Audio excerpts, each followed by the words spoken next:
Hey there, this is James Wilson with MTV Strength Training Systems and BikeJames.com, and in this tip I want to share some cool swing variations that you can add into your routine to help you get even more out of your workout. And the kettlebell swing is one of those must-use exercises for us as mountain bikers, in my opinion at least. You're working your grip, your back, your hips, you're building strength, high tension cardio, and you're doing all of it using one of the most important movement patterns that we use on the bike. So again, for me, it's one of the best exercises that we can do. So I usually start everybody out with a regular two-handed swing. That's how most people learn how to do your swing. So this is what I'm talking about.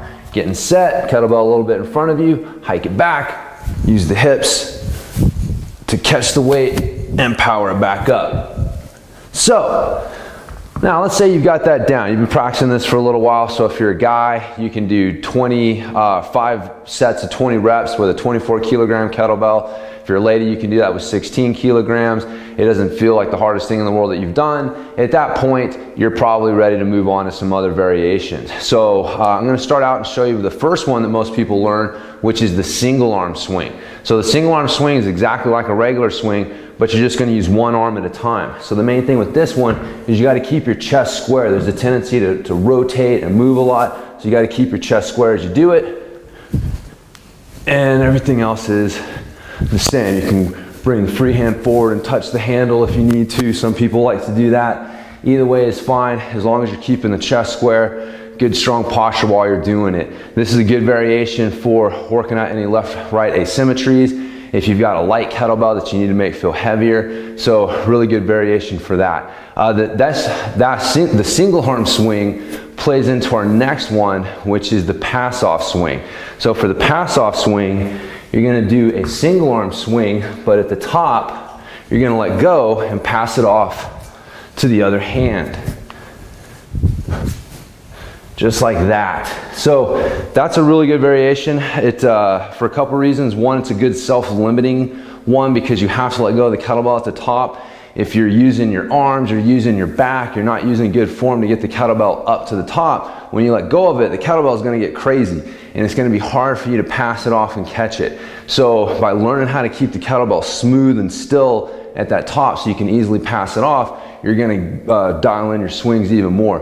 Plus you can really crank up the reps with this one. You can be doing 50 plus reps with the pass off swing, no problem. It's one of my favorite ones. You get a rhythm going, you just feel like you can go forever with it. So really good one to add in. The next one that I like to use is the dead stop swing. So for the dead stop swing, imagine doing 1 rep. So this is what it would look like.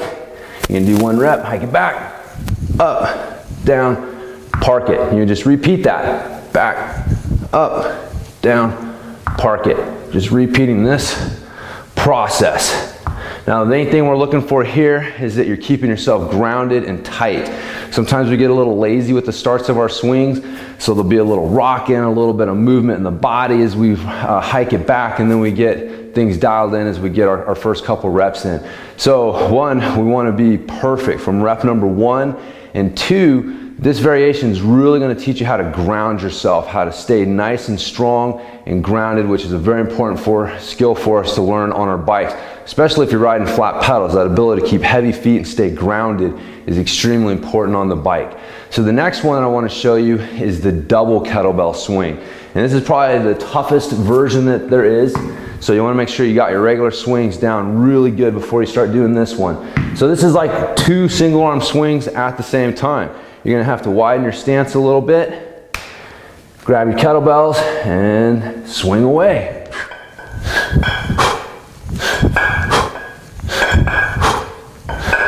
You want to keep those kettlebells even at the top. Now if you want a really interesting challenge, do a double kettlebell swing, but with a misloaded kettlebells. So you've got one heavier than the other.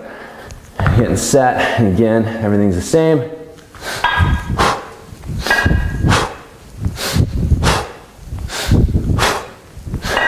And park it. Again, you want to switch hands on the next set. But again, that misloaded swing is really interesting because you got to keep the kettlebells level. So if you're just using the same amount of power, and you know, the light one's gonna be flying up higher than the heavier one. So you really gotta learn how to control your power output, which again, very important skill for us on the bike.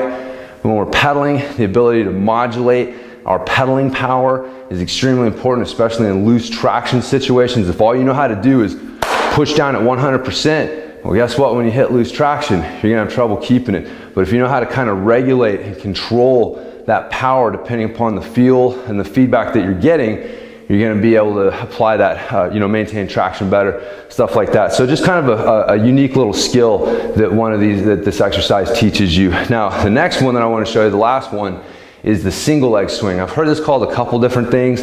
This is the first name I learned with it, so this is the one that I go with. But with this one, you're going to do a regular swing, but at the top, you're going to finish off on one leg. So it's going to look like this. You get set, you can do your swing. At the top, you finish off on one leg, come back down, boom. So we come back down to 2, come up, and you just finish off. Finish off, just like that. So, benefits of that one are pretty obvious. We're using one leg at a time to finish off. So we're able to work out any left-right asymmetries. If you're stronger, more powerful with one side than the other, when you're doing 2 legs at a time, that strong side will tend to take over.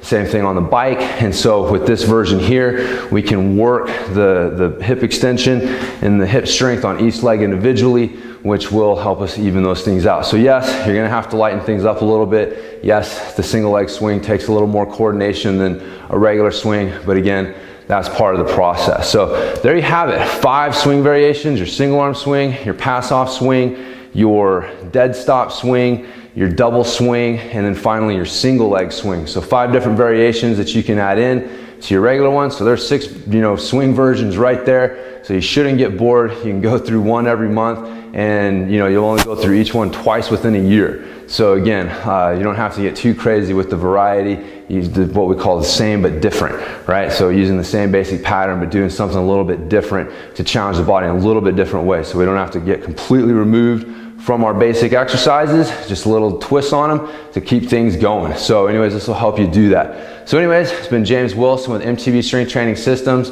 Hopefully you guys have enjoyed this tip, giving you something you can add into your routine to help you get even more results out of your program. You can check me out on the web at bikejames.com, and I'll talk to you guys next time.